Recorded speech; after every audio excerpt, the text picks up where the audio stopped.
What's up, everybody? It's Alistair, and we're back here on Headspace again doing Andor episode 5, The Axe That Forgets.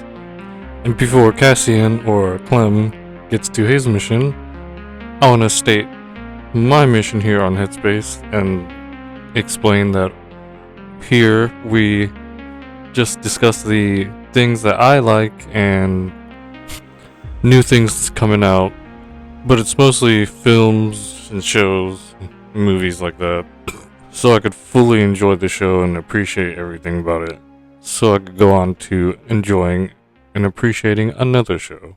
Because we all watch our favorite shows, or at least the things that pique our interest, and then after so many movies or shows, you've been loaded up with the message of each show and movie, waiting to at least try one of the lines, maybe a pickup line or just some funny thing you could say to your friends. You try to see if that wink or nod is like your thing, at least. Maybe even if it's a real situation that happens. And eventually you want to discuss it or say something about it to another person. And here is that space to do that. Sometimes I'll say we. I was probably talking about it to someone else, but it is I right now because I even interrupt myself. So there's that conversation. So if you can consider pressing that subscribe or that like button, maybe you can motivate me to actually put this in the correct podcast space. Otherwise, I know you've seen it. Let's get into it. At first, I wondered if there was that many people doing the recaps, or like the director, like it's like these the important things, because you're working on like a show and like you can't like not want to have fun. I'm imagining like some like assignments to getting to be involved in it, but not to where it takes away your ability to watch and enjoy the show. But it's a quick thing, because then it's like kind of like looming and kind of like sad music. It's starting to like begin to like have us listen while like we're watching like what's happening, but there won't be too much dialogue, which is kind of cool, because like I wish I could set the mood like that. Just like the mood of a scene's not always guaranteed. When it's good, obviously it is. Like, even if you're like just trying to set the mood to have fun in an outing, it's a really good skill to have. There's two or three I can like guarantee for sure, but like otherwise it'll take like way too much thought, and I can just fumble on trying to like I could probably say I can make you sure of yourself or certain, but I wouldn't be able to get you to trust me. Like, if I were to direct something, it would probably be in something like a dramatization or a drama or romance, and it would be a comforting scene. Let's see. We have stuff going with Cyril, Cassian, Mon Mothma, and Luthen. We'll start with Cyril because it was the shortest, in my opinion, but it looks like he gets back to his mom's and his mams. And I say that again like that just because it reminds me of what you would imagine like some people in those high rises are is going on in there. I'm sure there's plenty of people like that, but like usually like mostly you see certain people like that, like other than your family, like in New York kind of a thing, or like the city. But when it all comes down to it, it's pretty much like any like immigrant family with the first generation there, or maybe even like up to the third. Even if they're like doing pretty well before they come over to any other country, this is about the posturing that happens in the homes. But Cyril's mom's that tan out of country lady. It kind of sounds like she's been like smoking like chimneys out, but she does not smoke cigarettes, but she does wear a lot of neckwear. That kind of gives her that. Yeah, you. Why didn't you come and visit? I wish you were visiting whenever you were doing well.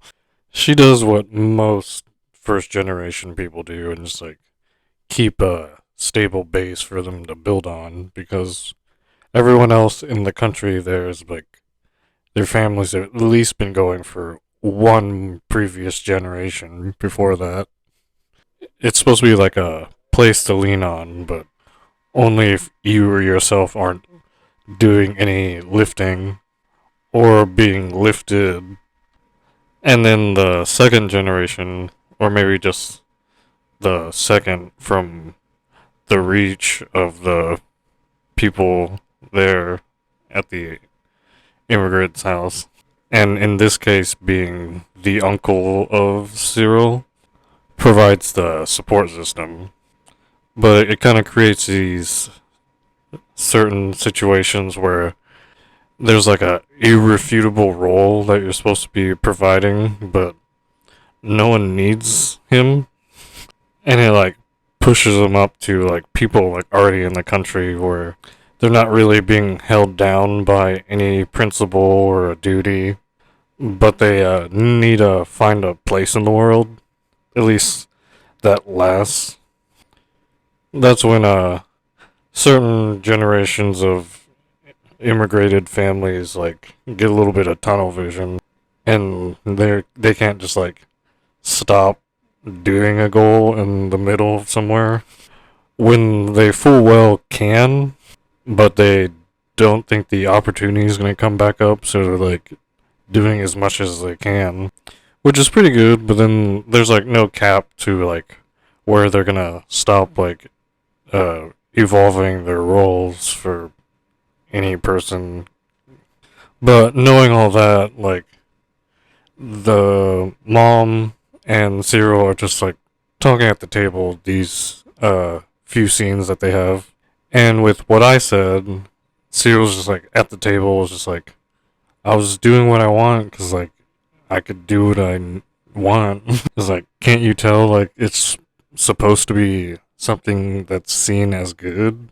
But then like his mom's like, hey, like why didn't you come visit? It's like you could have come and visit me. Like I was super busy, but he didn't say he was busy. Not straight to her face at the table, but it's like, well, you're assuming all this other stuff. Well, you're apparently like the family like rocket scientist too. So she's trying to get him into the family like support system, but he's like already established. Is like I didn't make it in, or it didn't have what I needed, or even just regular wanted. And she's just trying to like talk to him about how it's like, yeah, you could depend on your uncle and whatnot. Like he could get people jobs even. Like it's not even that bad. Like he's family. Like you just like obligate him to do that. And then like another avenue, like it's just kind of like on his face because he's just kind of like looking down at his like choco blueberry blue milk like food. I'm assuming because it's not like cereal or cereal. I wouldn't hope because she tries to push over like this like spiked fruit at him. Like I'm assuming it's like a real meal instead of like she just sees him like in his high chair from like years ago.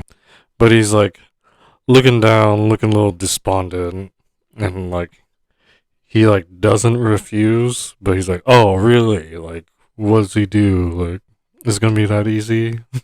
And then like, he has to like look away or look down again. He's like, "Oh yeah, this is what I didn't like." It's like I have that set. Like I'm great at that, but like I don't think I could do anything with it. And not to be mean to the mother, but there's like no one else there at the apartment. So it's a little bit like, well, there's you, but like Yeah. It's like, I'm coming home to be at home and then come back home to a elderly person when he's like a younger adult. And then maybe I'm projecting, but it's like, hey, like, can you just like be nice to me or just not bother me right now? She is kind of nice, but it's only like in gestures. She doesn't say anything like positive so far. She says that he was successful after he lost his job. The way he reacts is like, I don't think she said it before. But super chill. Pretty sure he gets the job that his uncle can provide for him, and I guess his mother and his uncle were discussing his job trajectory, which upset him a little bit, but it also kind of made it seem like it was a really small apartment because she could talk and like he could probably hear her from wherever he's at in his room or whatever. And he's just like, oh, great. Like, that's going to be happening. Like, it's just like a voice in my head or something. He's like, luckily, she doesn't take phone calls. Look around. But looks like we'll pick up and see what happens to Cyril later. So now we'll go over Cassian's parts. And apparently, Skeen is just on Cassian's case, or Clem's case, right now. But it brings out this, I guess, tactic for Cassian, even if only so briefly, where he's like trying to make nice with Skeen, and Skeen's like kind of like trying to like cop Cassian's feel. He's like trying to be like all observant. He's like, yeah, you looked right at my tattoo. He's like, you know what that is. It's like, but it like stops right there, like where it would jump another like uh circle of like logic. It like kind of like stops right there. It's like, yeah, Cassian did look at it, but like he had no idea for sure if he like knew what the tattoos meant, even though he said he knew, like he knew. Like he got a whiff of him, but like couldn't like he couldn't meet him in like the thought process that he usually does, so he like can't like get into his head at all. Like he takes his stuff and goes through it like when he's asleep. Like he's not that great with like respecting his space or his stuff. And eventually like he just like takes that skykyber from him and like tries to accuse him of some super broad thing to why they shouldn't do something, I think, because Cassian brings up a good point where it's like, it doesn't look like you care really about what my whereabouts were before this. He's just like trying to find an excuse to like get out of the super dangerous mission. And later he like tries to apologize them like before the whole excursion and mission happens. Like sure, Skeen's already like starting to become more like Cassian, since I guess he's like that kind of person, and he's like trying to get comfortable with him, but like the way he's like saying and doing everything is coming off like incredibly like raw. It's the kind of stuff you would see with like a husband and wife or friends or brothers and sisters. It's like, oh yeah, like I moved that over there. He does that move like after he like went through all of his stuff, thinking like he already forgave him or something. But Cassian, Clem, he's like, no, never. Like, don't you even do that right now. It's like, it doesn't make it more innocent because it's in front of people. Like, you're pretty shitty when it's just you and me. It's like, I don't know if like Cassian has like a low threshold for like um any like social interaction, or like Skeen has like a like skewed version of like what's friendly. But looks like anyone and everyone else is just like minding their own business because hopefully it will work itself out, and it probably will. Cassian is at least like trying to like hold his own ground, but this is only for like 3 days. Like if you were to see like this like at work or something or at school, you have at least like 100 more days or whenever before like winter break or something happens. Because usually if there's like even just like a weekend and like if it's something that was like, oh, okay, well, I was being kind of like pig-headish. Like, if this were to keep going, like, I'm sure Cassian would be like, no, that guy's just a douchebag. Or he'd be like, oh, he doesn't like me. He just has to deal with them long enough to get the job done. I don't think there would be much they could do besides, like, hey, like, we trust him, remember? And Vel already said it once, and she's already dealing with other stuff right now. This is all happening like in the middle of Clem, Nemik, Skeen, and Terramin are training to look like the Empire soldiers, because it's obviously gonna be like just the guys, because they got Lieutenant Gorn getting him in there, and then he's probably gonna have to do some background stuff while those four are doing uh the infiltration, while Cinta and Vel are uh situating the getaway and like lookout.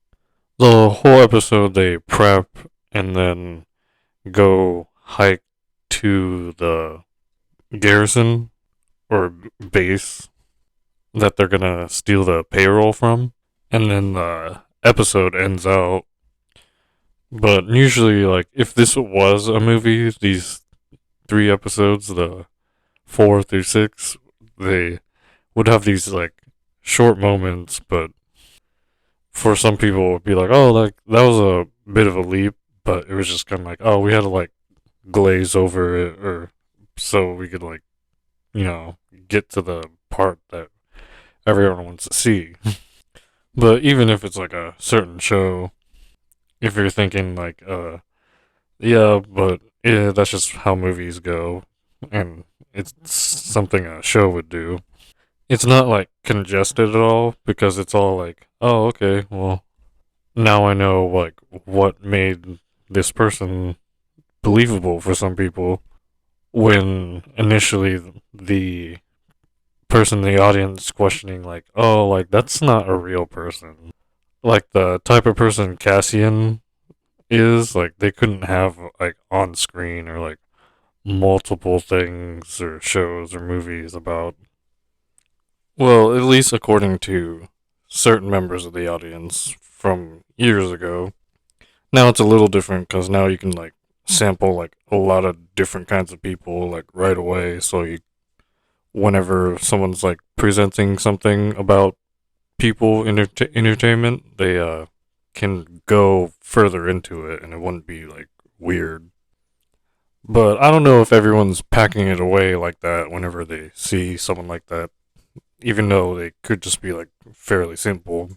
In some other like Headspace reviews for Cassian, I discussed that he's like a little different, but everyone's just kind of like assuming a lot of stuff for him, and then he's just like taking in like almost everything, or what normally people would like take in like what is like correct or what they can. Like critics years ago would be like, that's not like a leading role kind of person. He would be like the no personality person. Otherwise, you have to like dress him up in some sort of like iconic look for it to be okay. Although I am liking his look, but he doesn't have to keep wearing the same clothes in this. I'm thinking like in a western or something like that, or an action movie like Rambo's the red headband and knife and muscles depending. And again, I'll say like this is pretty adult because like we get so far away from the superpowers and the lightsabers, And at least me, I'm like, oh, I'm still with you. Like, you have my interest. It's just that good old, like, storytelling or world building. I don't even, like, want to say it like that, but there's, like, a true development happening where you could be like, oh, yeah, like, that's definitely real. That's something that happens. But not to, like, give it away or, like, disturb anyone's, like, ongoing, like, peace or things that they're juggling so it doesn't, like, come back at them. I at least learned from the generation where it's like, okay, well, yeah, like I noticed you noticing like little like off things or some things I'm kind of like tucking away. It's like, okay, I get it. I talk a lot, but please don't like say that to people. You're being rude. And yes, I'm working on it, but it's not bad enough to like where it's like not considerate or where you wouldn't be able to sit through like a outing with this person. You just have to be like a little more tactful. Like you don't want to feel like everyone you know that goes to the same grocery store talks bad about you to the person at the register. Like that kind of development. Just so everyone could just stay at the assumption where everyone's like nice and easy going. It's like the exact opposite of what Clem or Cassian's doing right now. Like I totally get it, but you really can't call him out for that. Like a comparable situation would be like just pulling him to the side and being like, "Hey, like I feel like you're being an asshole. Maybe you're not, but stop." Like what he did was like, "Hey, hey, like f you." Like it's like see this people. Skeen's like not very like a good person. Although yes, like he does come pretty much from the old west of Ferrix, where neither like there's like not enough like free time or everyone's like about on the same page. At least that's like what I mean by developments. Like I guess Skeen was like the wise guy, not like Brooklyn wise guy. But Cassian comes in and like overtakes him like completely. He's like kind of getting territorial, but he like wants him to acknowledge him as the original one, but he's still like the better one. And cut to what actually happens like out in the world. It's like, hey, like I know you have a really nice shirt, but tell me my shirt looks better. Like, oh, quick, quick, quick, they're coming. And that's just like, oh, well, I really did like that shirt. Like, until you kept having me say how it was a cool shirt. It's just like these everyday like developments that you kind of have to like put in work for, where they would just say it's like an unwritten rule, but like you drop that whole like phrase like after like middle school because you didn't quite know what it meant, but you kept trying to use it like in spots. It's like a unwritten rule not to smell like gym class in front of everybody. The real thing would be these unwritten rules to where you can get through your day peacefully or an interaction. Cassian's pretty cool with everyone else. Like he's like, oh, like all he has to do with Cinta is like know that stuff from the tablet, and she's like quizzing him like every once in a while, like they show. And for Terramin, all he has to do is do like the soldier stuff and just like be a reasonable person. He'll give him like a little tug and or push now and then, but he'll like stop after like he's like, oh okay, well I knew there's a good reason, like sorry, but he just stops instead of saying sorry. Like Nemik's sounding a little philosophical, but it's like a little conspiracy like. He starts like like shooting off like a lot of like stuff about like freedom and all that and oppression, and all Cassian has to do for him is just like consider what he says and like listen and engage him a little bit. And Vel's like, I'm in charge. And then like it'll being like a little safer of an area away from like everyone at once at least. You may even, as Cassian, never like catch her alone with her, but she'll at least like drop the authority thing. She'll do like, oh yeah, I'm in charge, but like I don't know everything. Come on, dude. Like he just has to like not put Vel in the spot like in front of everyone to like where they question her leadership. Because Vel like ask him about like this load clutch thing Cassian has to explain to him. Cassian freaks out on Vel like he's like their relative or something. He's like crossing his arms like, hey, like what the heck? Like you should be glad I'm here. Cause he hits him with the it's like what were you gonna do if I wasn't here? Like gives him like a little bit of like family ties and attitude. Just like a girl, please. Like you would have been hecka screwed. You trying to get away on that? Like if this is like a manager or like a teacher somewhere, she would have neither got like taken advantage of or like super roasted. Like, but Vel's just like, yeah, dang, you got skills. Sorry. Yeah. You can drive. Like, it's like the acknowledgement and compromise.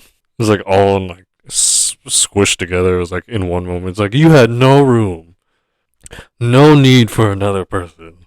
It's like what? Why is your man's over there, the Skeen, looking at me like that? But this is like even before like the hike away, or like when like Skeen like puts the knife up to his neck so he can like see what Cassian's secret is. And it's like Skeen's just like never letting it go. But then like the audience supposed to be like, no, who hunts for secrets, Skeen? Because they didn't tell you their secret, Skeen? This better just be some sexual frustration right now. That was some crazy stuff you just did right there. Like, you got me messed up about it. But I'll just downcast my eyes and heavily judge you in silence. So, I don't even know what you should feel right now. I'm not even sure if I should say shame. And their sections of the episode just ends with Vel signaling Lieutenant Gorn that they're at the meeting spot they're at to start the plan. And with Lieutenant Gorn, he's like going through like everything that they're gonna do by like checking out the areas that they're gonna be at, like the little temple where the flurry of stars is going to be watched by the Aldhani shepherds or whatever, or the people that live there. And you kind of get the general gist that some of the soldiers at the garrison are kind of like crappy. Because like Lieutenant Gorn's like talking to one of them. It's like, oh, this is gonna be beautiful. It's like, yeah. It's like too bad the Aldhani people there. Like, there's like less of them this time, but it's like, man, like if they were just gone, like while standing on their native planet, it's like, ew. It's like, yeah, right. Look around. Lieutenant Gorn just like keeps his eyes like forward, just going, yep, you said words. But sometimes it kind of looks like it's like a little too convenient. Like they caught on at a few points. It's like, hey, Lieutenant, like, we really want to see like the star thing. So can we have like less people down here?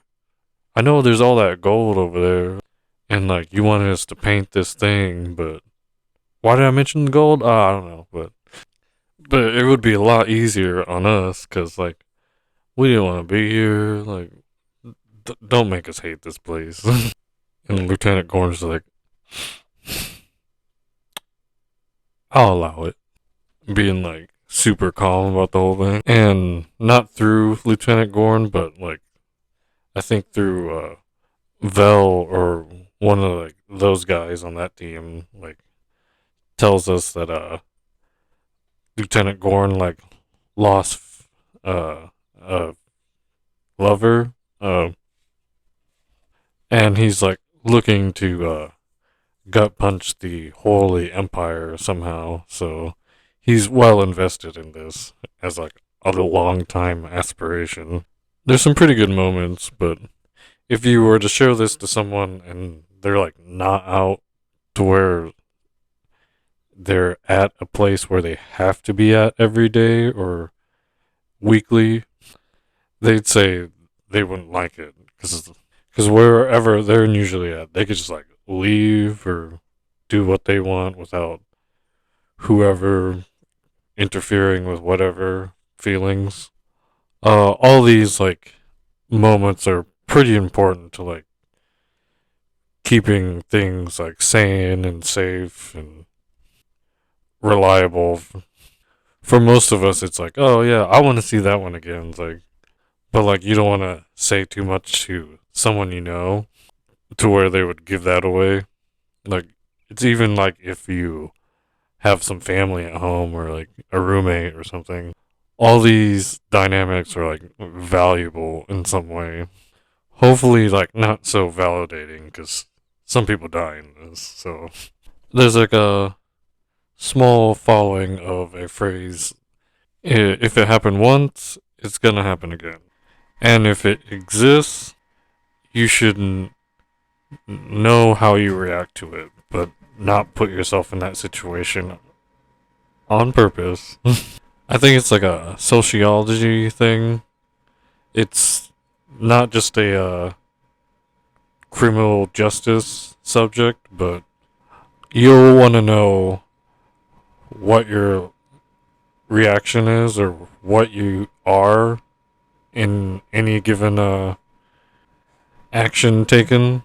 Not even so you can deal with it, because there's absolutely a lot of situations where you shouldn't ever have to deal with it, but you'll know what the outcome would be.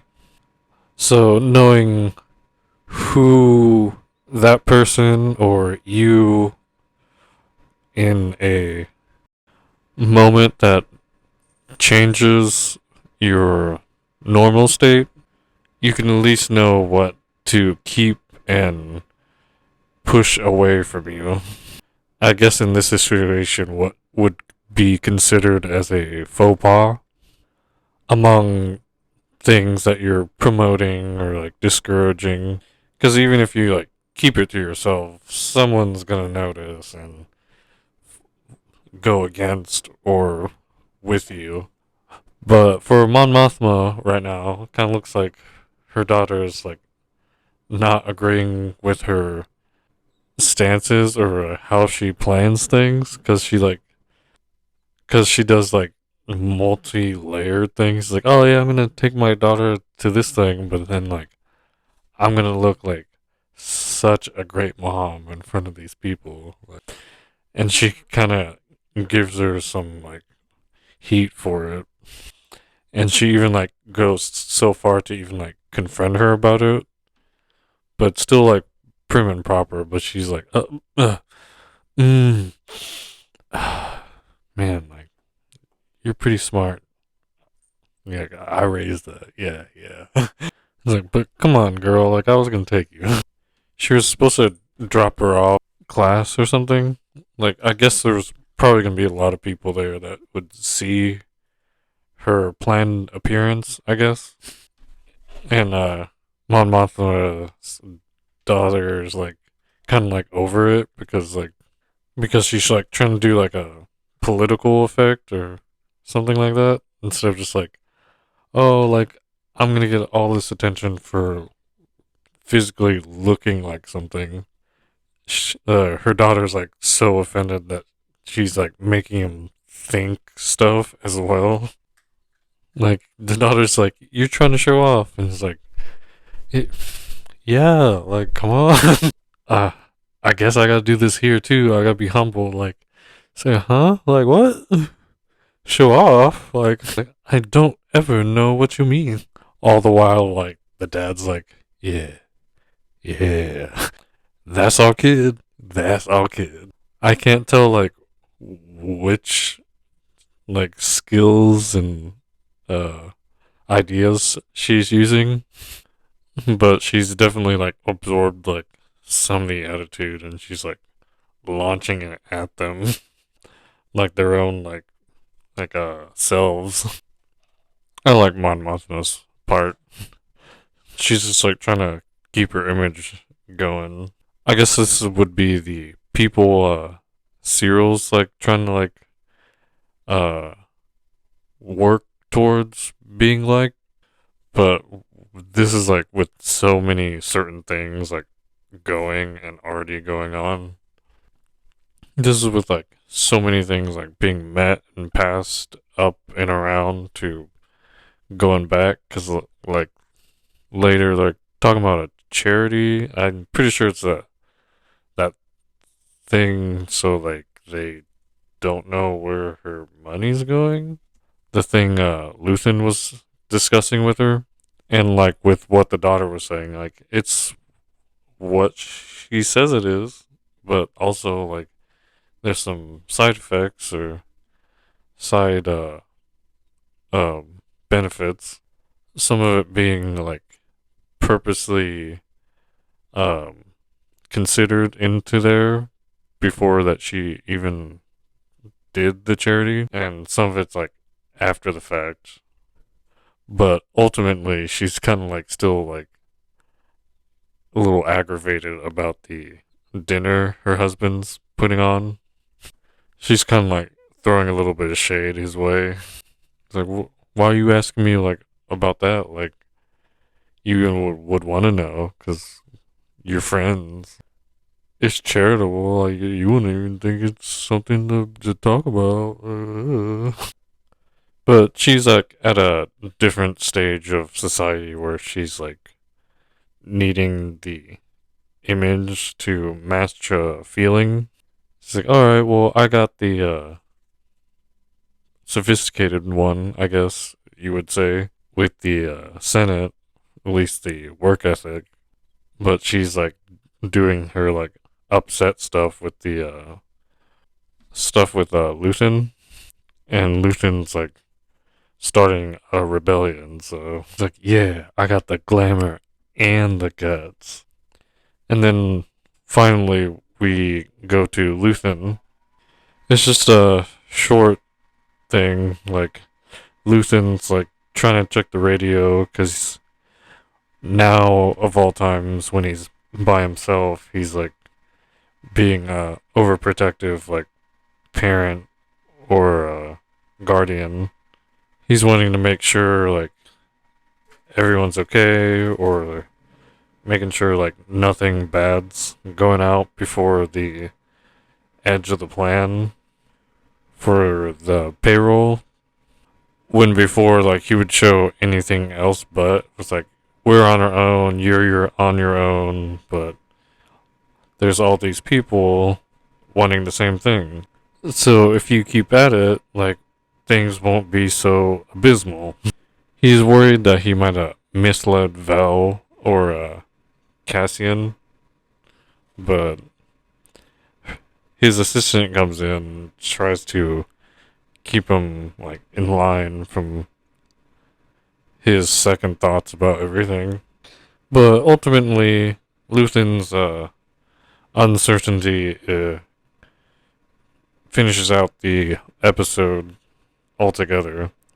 I'm thinking his assistant neither wants there to be a day where she doesn't have to be so pragmatic, or she's just like that in at work in the antique shop or the antiquities area that she works in with Luthen. A lot of times I just wonder how people end up the way they are, just so I could further interact with them more.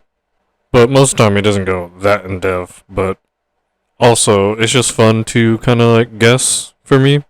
See if I grew as a person at all or test my progress. Sometimes people are like trying to prove themselves wrong, but they're being the way that they want to be corrected on. But then they're within that, it's also like, well, it hasn't led me astray yet, but I can't say that I'm proud. So she's at least still trying to like do something worthy of her attitude. It doesn't seem like there was much of a payoff, except all the payoffs that got her to where she is now. I hope this series goes on for a while. It definitely could keep going for at least another season, if not two more. In the last whatever this is going before Rogue One, I hope they wait to like tie in like Leia or whoever Bail Organa till the very end.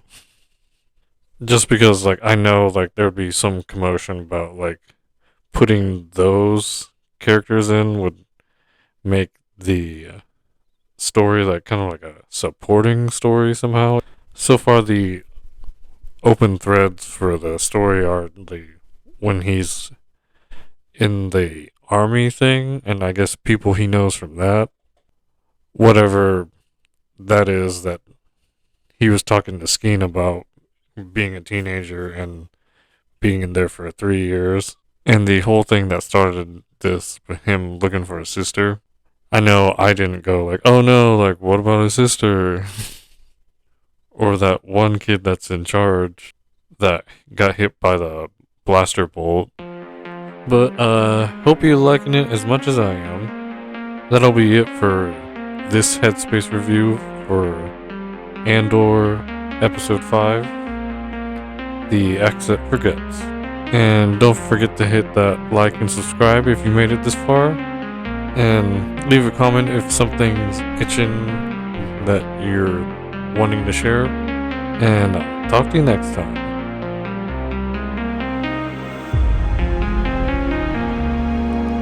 Man, that Skeen. I don't know if there's like a good time to say that he's kind of been a jerk. I don't know. But hey, you look good, and it shows.